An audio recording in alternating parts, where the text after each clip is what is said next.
are my teammates, and we are going to study the case study of cache memory and mapping function. First of all, cache memory. Cache memory. Firstly, I want to present this visual presentation. This is the CPU. When CPU requests the data, firstly it checks the cache memory. After it, if cache memory doesn't present, it checks the main memory. After it doesn't present, it checks the regular memory. See, by seeing the distance, cache memory is here compared to the main memory. So we can easily access the cache memory.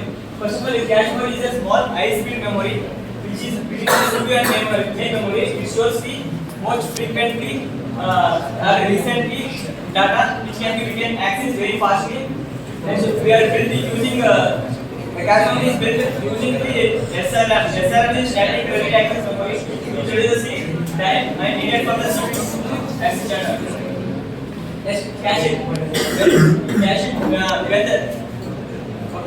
When CPU requests the data, the required data is present in the cache, which is the caching.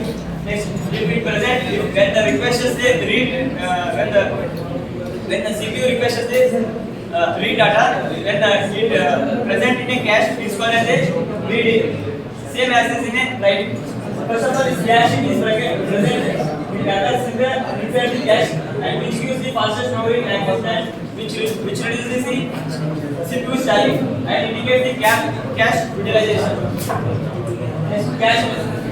If the CPU requests the data, if the required data is not present in a cache, then it is called as cache miss.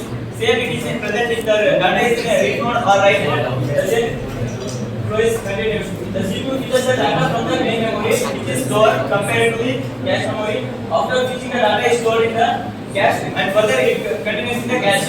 Next, which is the increase in the memory access time. Next is continued by the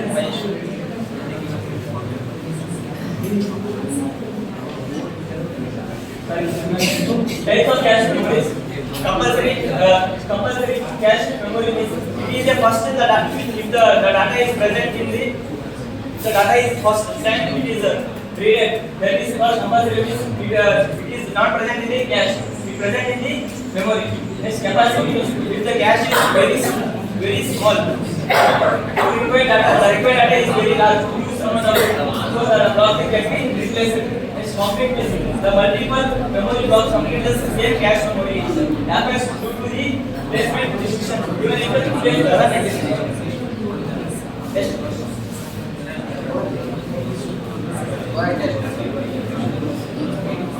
Each CPU in modern computers can have many CPUs, and each CPU contains its own private cache where it keeps copies of data from main memory.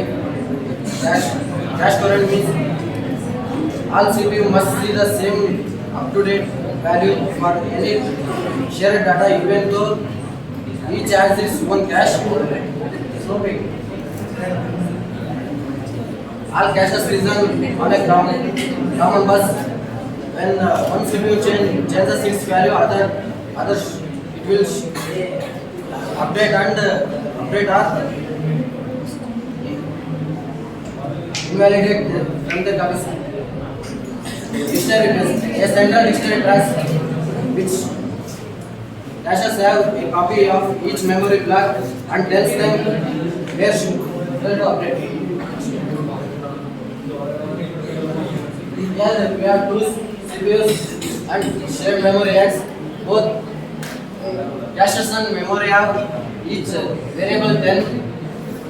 CPU 1 updates to 20. In this CPU 2 will not still as x is equal to 10. When the snowing or directory method is used, the CPU update to 20. Here CPU 1, CPU 2, main memory, all are same and consistent. Application in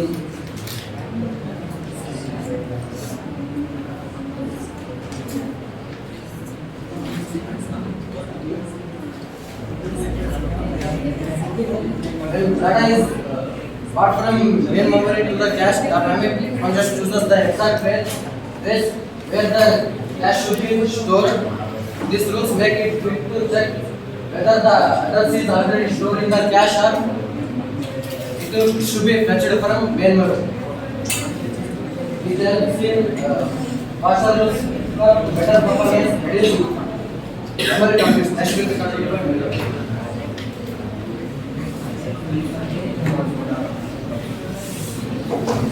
Direct mapping is a technique. Direct mapping is a technique where the main memory mapped is exactly one specific space address. And advantages of direct mapping: they are very simple and fast. They are very simple and fast to search and no flexibility. And disadvantages are they are high order. The less flexibility and high chances of conflict. The diagram explains the main memory and cache memory. The main memory they are up to block 0 to 4025, and the cache memory they are up to block 0 to 127. Like the index block is block number is 128. There are 3 stages like the tag block number. There are 5 stack and the block 7 blocks and forwards. Associative mapping also called as a fully associative mapping, and they are any block of main memory. They are replaced in any address. Advantages: they are very perfect. This is a maximum utilization of the cache. Disadvantages are expensive order and the searching for ended cache takes more time. In the associative mapping, they are also called as right side map and left side map. Main memory cache, main memory address take block 0 to up to block 4095, and cache memory is the left side.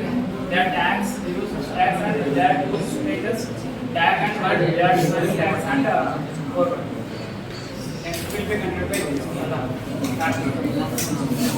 This is associative mapping is combination of both direct mapping and associative mapping, and cache. In this method, cache is divided into number of cells. Each cells have a multiple lines, and we are inputting the block of memory to the set. The block of the memory is stored in any level. And next, advantages: it is balanced and lower conflict than direct memory, and the next one is it is less costly compared to the associative mapping. Because use of more flexibility in a next one is disadvantages.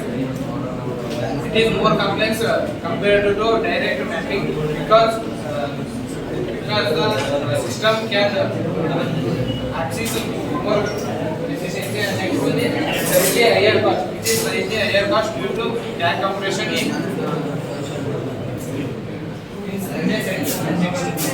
the diagram. It is the main memory block and this is the cache memory block. Cache memory block is divided into sets as 2 lines. Assume we inputting a block of memory to the set. It can go either first line or second line. On this it's one and next conclusion. Cache mapping technique is a important technique for improving speed and efficiency of data accessing in memory. And next, the direct mapping is a simple and it is more efficient. It is not. And next one is associative mapping. Associative mapping offers higher flexibility, but it is expensive. And next, set associative mapping. Set associative mapping gives balanced solution and it is used to better performance and efficiency. And by choosing the better one, it improves the efficiency of the device. And thank you.